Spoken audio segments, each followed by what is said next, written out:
So you see the mess around you, and you perhaps are a bit fatalistic. You ask, well, what can I do? You know, you see it all happening. It's all there. It's quite clear what's going on.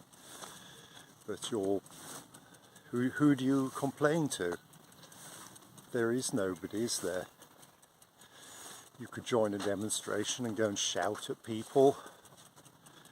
Might be fun.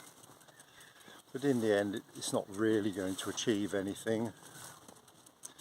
So, I believe there is a revolutionary act which we can all do. And if enough of us do it, we basically bring down the current way of doing things. So I've mentioned this in other videos. This revolutionary act is to apply the golden rule.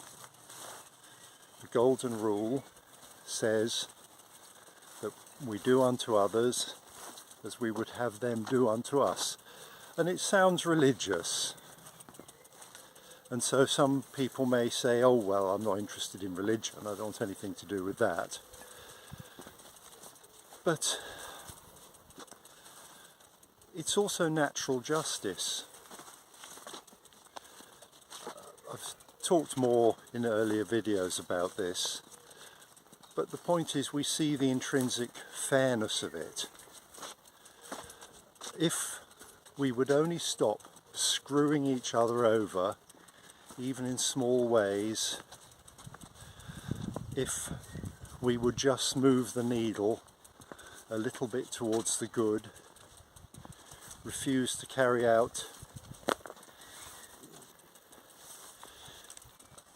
it's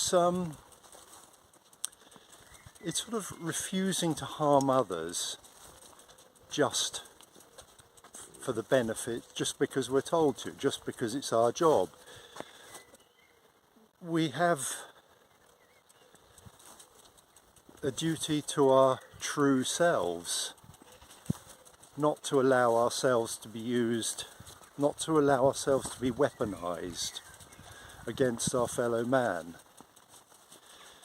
If we really want change, and we want that change to last, then we have to stop seeking advantage over others in that way, and we have to show a bit of backbone and simply refuse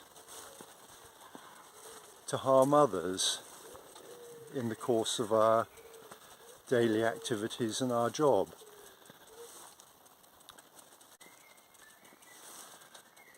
It sounds like, you know, I'm suggesting quite a big thing really, asking a lot.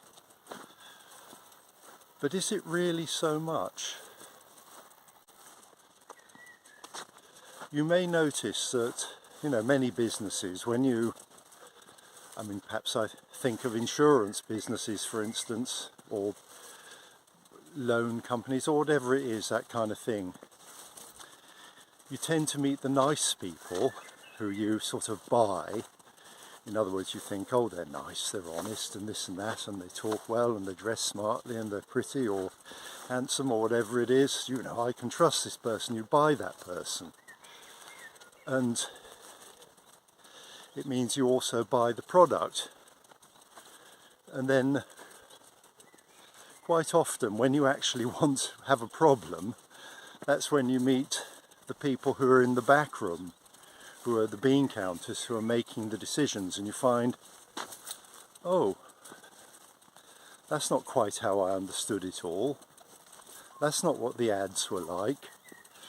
And reality hits home. So, I mean, they use us this way.